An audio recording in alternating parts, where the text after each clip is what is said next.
कोई एक एहसास हम सुनना चाहते हैं। व्यक्ति वास्तविक बात क्या है, मैं तो पहले तो आपकी बात काटूंगी। दर्शन नहीं होते, दर्शन होते 100% होते हैं। वस्तु तो बात ये कि आप ये मत कहो प्रूफिंग करो। मैंने बोला आप गूंगे का स्वाद, गूंगे से गुड़ का स्वाद पूछने की तरह है ये। हाँ, जीवन में अगर ऐसे एहसास न हो, इस प्रकार की बात न हो, तो जीवन में हम कैसे टिकेंगे। मैं अपनी घटना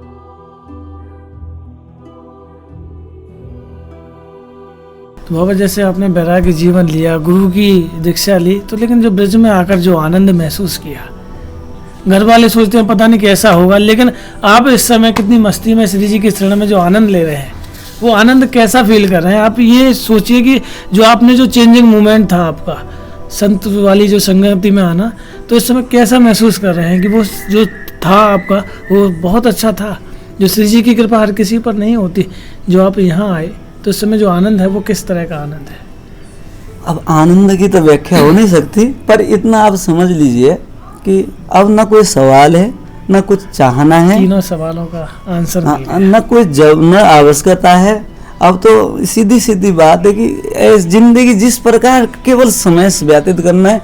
बाकी आनंद की परिभाषा क्या है कि भाई जातन लगे सोतन जाने। अगर इस भक्ति का आनंद, तो इसमें आनंद नहीं होता, हमने पूरी जवानी अपनी इसमें खपाई है, तो इतना आसान नहीं होता। इस बात को हम समझते, क्योंकि इस संसार का आकर्षण, माया का प्रकोप, तो ऐसा नहीं। राधा रानी की बहुत कृपा प्राप्त हुई, एक तृप्ति है जीवन में, बस शरीर चलन है और प्राप्त करा है, ऐसा नहीं, कोई भी संकोच नहीं। अब किसी प्रकार का कोई भी शिकवा शिकायत या कोई जानना नहीं है, केवल ये है कि बस काल क्षेपण करना है, ठाकुर जी के शरण में रहना है। हाँ, आनंद मिला इसमें। मंगला आरती जो आप करते हैं, मैंने सुना है कितने वर्षों से आप मंगला कर रहे हैं श्री जी? एक्चुअली मैं मंगला भी, मैं आपसे कहूँ, यहाँ चतुर्मास के कारण ही था। विशेष करके मैं यहाँ एकांत में जंगल में ज़्यादा रहा, तो ज़्यादा मैंने वहीं करा। तो फिलहाल राधा रानी की ऐसी प्रेरणा हुई कि आप जो है बरसाना में निवास करें। तो मेरा अपना एक विचार ये है, ये 2-3 साल मैंने लगभग पूरा भारत भ्रमण करा। अच्छा, पूरा भारत और नेपाल भ्रमण करा, जितने तीर्थ थे। इस दरमियान में एक मतलब जिस प्रकार से राधा रानी की प्रेरणा हुई कि भाई बरसाना निवास करना चाहिए, तो अब यहाँ के प्रति मेरा काफ़ी खिंचाव। एक तो बचपन से राधा रानी जी की मेरी एक उपासना है, हमारे गुरु जी की उपासना थी। राधा रानी हमारे इष्ट है, हमारा मंत्र है, हमारा जप है, सब कुछ राधा रानी है। तो इस राधा रानी के शरण में वास्तव में ईमानदारी में आ जाए कोई भी जीव किसी प्रकार से, तो मैं गारंटी तो ये है कि भाई आप खाओगे नहीं तो पता नहीं चलेगा। नारद भक्ति सूत्र में कहते हैं कि मुंह का स्वाद अनबता। आप किसी गूंगा को गुड़ खिलाने के बाद ये पूछो कि स्वाद कैसा होता है, तो अब वो जवाब जो भी देगा वो क्या देगा, क्या आप समझोगे। आपकी अगर आपने थोड़ा बहुत गुड़ खाया तो शायद इशारे भी समझ जाओ। यदि आपने गुड़ के दर्शन भी न करा या किसी पदार्थ के, तो आप क्या अर्थ लगाते हो। तो ये है कि यहाँ मुंह, ये भक्ति मार्ग मुंह का स्वादन बात है। आनंद की परिपूर्णता इसी में है, क्योंकि आप जीवन को जरा गौर करके देखोगे, पता चलता है कि हमारी जो इंद्रिय है, हमारी जो बुद्धि है, हमारे जो विचार है, क्षण क्षण बदलते रहते, परिवर्तन में संसार है। यहाँ सुख और दुख एक मान्यताओं के ऊपर निर्धारित है, हमने मान लिया सुख और दुख, और ये बदलते रहते। मान लीजिए अब एक आदमी है, यंग कोई लड़का है, अभी क्या है वैवाहिक जीवन में जाने चाहते, तो उसकी अपनी कल्पना होती है कि एक प्रकार के सुख मिलेगा। तो मैं ऐसा भी देखता हूँ कि भाई विवाह करने के पश्चात जो अरबपति खरबपति 4 साल बाद तलाक करे, वो भी दुखी होता है। तो ये दुख संसार का किसी प्रकार से नहीं जाने वाला। तो इस दुख की एक ही औषधि है कि राधा रानी की शरणागति। जैसे जीवन में अनेकों दुख आते हैं, बाबा का यही कहना है कि जीवन में दुख तो आते हैं, लेकिन उसका एक जो मोक्ष जो है वो सिर्फ श्री जी की शरणागति है। इसके सिवाय कहीं कुछ मिल नहीं सकता। अगर आपके पास थोड़ा सा विवेक परमात्मा ने और दिया है, और मनुष्य को स्वाभाविक है, अगर आप विचार करें तो स्वतः ही पता चलता है कि जीवन में वास्तविकता तो कुछ है भी नहीं। हम जिन जिन विषयों को सोच करके कल्पनाओं में हमें एक आनंद की अनुभूति कर रहे हैं, हकीकत में तो वैसा होता नहीं। तो इसलिए जब तक श्री जी की शरणागति नहीं होगी, और शरणागति भी ईमानदारी से होना चाहिए। अब केवल भाई कहे मात्र और आचरण आपका अलग है, और आप करते कुछ और हो और कहते कुछ और हो, इससे आपको तृप्ति नहीं होगी। आप जो हो बाहर और भीतर से, जैसे रामचरितमानस में कहा है, मोहे छल छिद्र कपट नहीं भावा, निर्मल मन जन सो मोहे पावा। ये शर्त है इस भक्ति मार्ग की।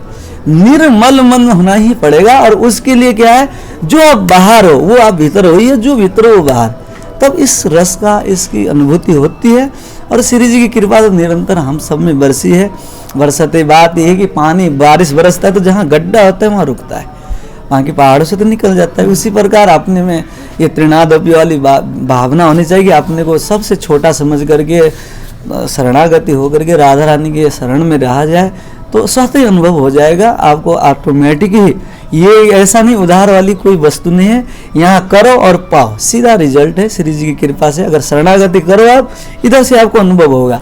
और मेरा अनुभव आपको इसलिए काम नहीं आ सकता क्योंकि ये मेरा स्व अपना है। मैं कह भी दूं तो हो सकता है कि आप अनेक प्रकार के इसमें संशय तर्क वितर्क होते हैं, लेकिन आप करके देखिए शरणागति एक बार, ये 100% श्योर, इसकी गारंटी। लेकिन बाबा बहुत सारे भक्तों के सवाल होते हैं कि देखिए अपने गृहस्थी जीवन में बहुत सारे कार्य भी होते हैं, सब कुछ करना भी होता है, लेकिन उनके मन में ये भाव रहता है मुझे भक्ति भी करनी है। बहुत सारे घर क्लेश भी होते हैं, व्यवसायिक, बिजनेस, बच्चों की, पत्नी की बहुत सारी टेंशन भी होती है, लेकिन फिर भी उनका मन ये करता है कि मुझे भक्ति भी करनी है। लेकिन जब भक्ति नहीं हो पाती है बाबा, उसके लिए वो क्या करें कि घर को भी सही तरह से रखें और भक्ति भी करें? देखो मेरे अपने जीवन के एक अनुभव खास आया। क्या अनुभव है? मेरा जो अनुभव आया इसमें, क्योंकि मैंने इस विषय में बहुत विचार करा। हम लोग बहुत नीचे से उठे हुए इंसान हैं, तो जो मैंने अपने इस 19-20 साल में सबसे सरल बात जो लगी मुझे, अच्छे एक कोई भी संत के साथ जुड़ जाइए। अच्छा, अगर आप जुड़े हो तो स्वतः ही आपकी भक्ति हो जाएगी।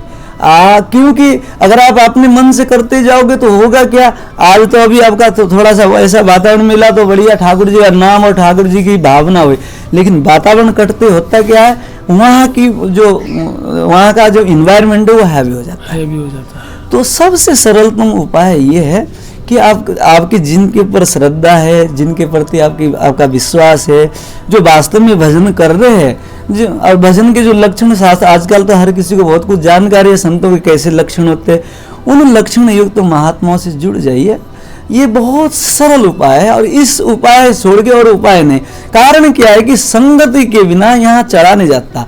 आपके पास सवाल होंगे, जवाब होंगे, बहुत सी बात होगी। अगर आप किसी महात्मा से जुड़े हो तो कम से कम अपनी जो भी व्यथा है, वेदना है, आपके भजन हो रहा है, कभी मन लग रहा है, कभी नहीं लग रहा है, तो उनसे पूछ तो सकते हैं आप।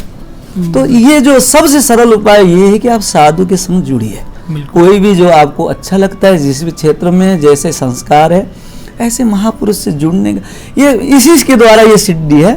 और कोई उपाय आप अपने मन से करने से क्या होता है, फिर अहंकार आ जाता है। अहंकार, आदमी सोचता है मैंने बहुत कुछ जान लिया, तो अहंकार आते यहाँ भक्ति में तो इस बहुत मतलब निश्चित स्तर की चीज मानी जाती है। अहंकार आती तो भक्ति दूर हो जाती है। स्वतः ही मतलब अहंकार का मतलब तो माया है। तो अगर आप किसी संत से जुड़ के करोगे तो जब भी आपको अहंकार आएगा तो संत जो है अपनी कृपा दृष्टि से उसे काट देगा। तो इसलिए संत से जुड़ना ये सबसे सरल है। आप जुड़ के रहोगे तो जुड़ेगा तो वही जिनको भगवत प्राप्ति की एक आकांक्षा या भजन की आकांक्षा हो। जब जुड़ेगा तो फिर जब आप उनके शरणागति होगी तो स्वाभाविक डांटते रहेंगे आपको कि भैया भजन कर रहे हो या नहीं। आप गलत करने से पहले 100 बार सोचोगे भाई मेरे महाराज जी ऐसे है। तो ये सबसे सरल उपाय लगता है भगवान मुझे कि हम जो है संतों का सानिध्य जुड़े, किसी से भी जुड़े। तो बाबा 19 वर्षों के दौरान आप गुरुजी के साथ रहे, बहुत सभी संतों के साथ में आपने आनंद लिया। कोई एक लीला हम सभी भक्त सुनना चाहते हैं कि ठाकुर जी की, श्री जी कितनी करुणामयी सरकार है।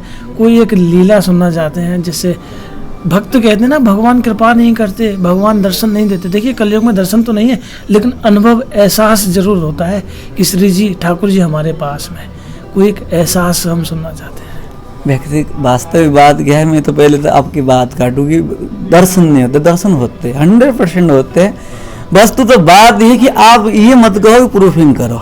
मैंने बोला आप गुंगे का स्वाद, गुंगे से गुड़ का स्वाद पूछने की तरह है ये। हाँ, जीवन में अगर ऐसे एहसास न हो, इस प्रकार की बात न हो, तो जीवन में हम कैसे टिकेंगे। मैं अपनी घटना सुनाता हूँ। मुझे कोई भी किसी प्रकार से इसमें वो नहीं, ये मतलब राधा रानी की किस प्रकार मेरे ऊपर कृपा है।